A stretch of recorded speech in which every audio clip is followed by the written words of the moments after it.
అటువంటి ప్రధాన వార్తలు. ఇక ఇంకోటి రేషన్ కార్డులకు సంబంధించి కూడా ఒకటి మనం మాట్లాడుకోవాలి. ఒక్కొక్కరు అంటే రేషన్ కార్డు కొత్త రేషన్ కార్డులు ఎప్పుడు వస్తాయి లేట్ అవుతుంది అని చెప్పేసి కొంత గుస్సా అవుతున్న విషయం వాస్తవమే. ఎదురు చూస్తున్నారు, 10 ఏళ్ళుగా రేషన్ కార్డు రాలేదు. ఇప్పుడు వీళ్ళు వచ్చి మేము ఇస్తాం, ఎన్నికల సమయంలో మేము ఇస్తామని చెప్పడంతో జనాలందరూ కూడా నమ్మిరు. వీళ్ళు వచ్చి కూడా ఏడాదిని అర్థం అయిపోతుంది, ఇంకా కూడా రేషన్ కార్డు ఇవ్వలేదు, ఎప్పుడు ఇస్తారని చెప్పేసి కొంత అసహనానికి గురవుతున్నారు ప్రజలందరూ కూడా. అది వాస్తవమే, వాళ్ళ అసహనానికి న్యాయం ఉంది. కానీ గ్రౌండ్ లెవెల్లో ఏం జరిగింది అంటే అప్లై చేసుకున్నాడే ఒక్క అప్లికేషన్ కాకుండా 2 సార్లు 3 సార్లు అప్లికేషన్ చేసుకున్నాడు.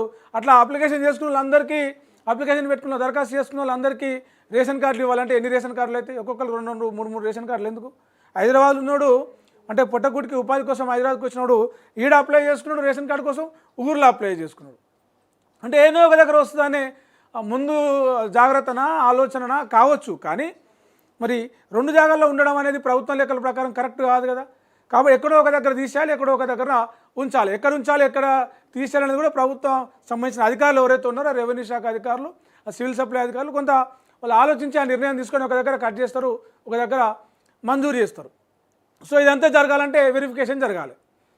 మొత్తం 19 లక్షల అప్లికేషన్లు వచ్చినాయి. 3 దశలలో ఎంక్వైరీ చేస్తే ఒక్కొక్కసారి 2 సార్లు అప్లై చేసుకున్న పేర్లన్నీ కూడా బయటపడతా ఉన్నాయి. వాళ్ళందరినీ ఫిల్టర్ చేసి ఫైనల్ లిస్ట్ ఒకటి ప్రకటించాలి. కాబట్టి రేషన్ కార్డులకు సంబంధించిన ఏదైతే ప్రక్రియ ఉందో అది కొంత ఆలస్యంగా, కొంత నిదానంగా జరుగుతుందని చెప్పొచ్చు. మొత్తానికి ఇప్పటికే ఏదైతే మీ సేవలో అప్లై చేసుకున్న వాళ్ళకి సంబంధించి తొందరగానే అవుతుంది. ఎందుకంటే అక్కడ సేమ్ డీటెయిల్స్ ఇస్తారు కాబట్టి అది కొంత ఎర్రర్ చూపిస్తే అక్కడ అయిపోతుంది. కాబట్టి మీ సేవలు చేసుకునే తొందరగానే అవుతుంది.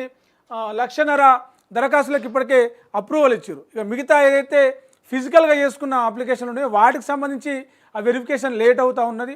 ఎందుకంటే ఫిల్టర్ చేయాలి 3 దశల్లో వెరిఫికేషన్ చేస్తూ ఉన్నాం కాబట్టి దానికి సంబంధించి లేట్ అవుతూ ఉన్నది.